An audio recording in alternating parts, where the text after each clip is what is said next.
అందరికీ నమస్కారం. ఈరోజు నేను చాలా ఆలస్యంగా అల్లు అర్జున్ ఆయన్ని అరెస్ట్ చేసిన విషయం తెలిసింది. నేను నియోజకవర్గంలో వివిధ కార్యక్రమాల్లో ఉన్నందువల్ల నాకు ఆ విషయం తెలియలేదు. అది చూసిన తర్వాత అరెస్ట్ చాలా బాధ అనిపించింది.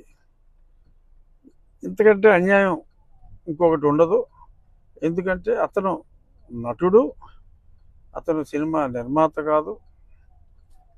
తన యూనిట్ అక్కడ షో వేస్తున్నాం, బెనిఫిట్ షో అంటే ఈ ప్రభుత్వం ఇచ్చిన బెనిఫిట్ షో, తెలంగాణ ప్రభుత్వం ఇచ్చిన బెనిఫిట్ షో.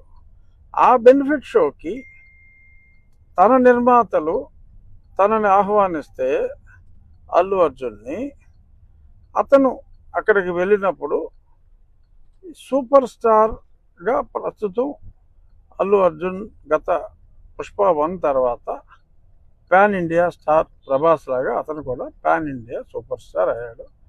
దానికి తగ్గట్టే ఫ్యాన్ బేస్ ఉంటుంది. మరి అటువంటి ఫ్యాన్ బేస్ ఉన్న వ్యక్తి అక్కడికి వెళ్తున్నప్పుడు యాక్సిడెంట్ ఈజ్ అన్ యాక్సిడెంట్. అది అందుకే యాక్సిడెంట్ అంటారు దాన్ని. So incident is different, accident is different.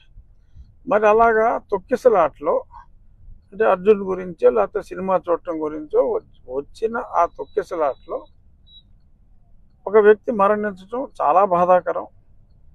So దానికి కూడా వాళ్ళు స్పందించి ఇమీడియట్గా ఒక నష్టపరిహారం, ప్రాణం విలువ అపారం అయినప్పటికీ యాక్సిడెంట్లో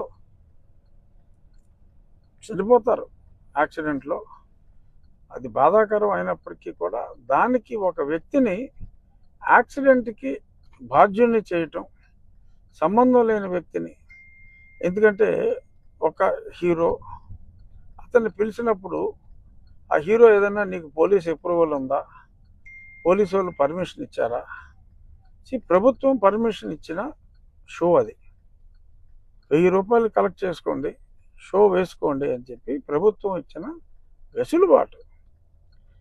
సో ఈ పర్మిషన్ కూడా ఉంటుంది అని అర్జునే కాదు ఎవరైనా అనుకుంటారు అక్కడికి వెళ్ళేటప్పుడు.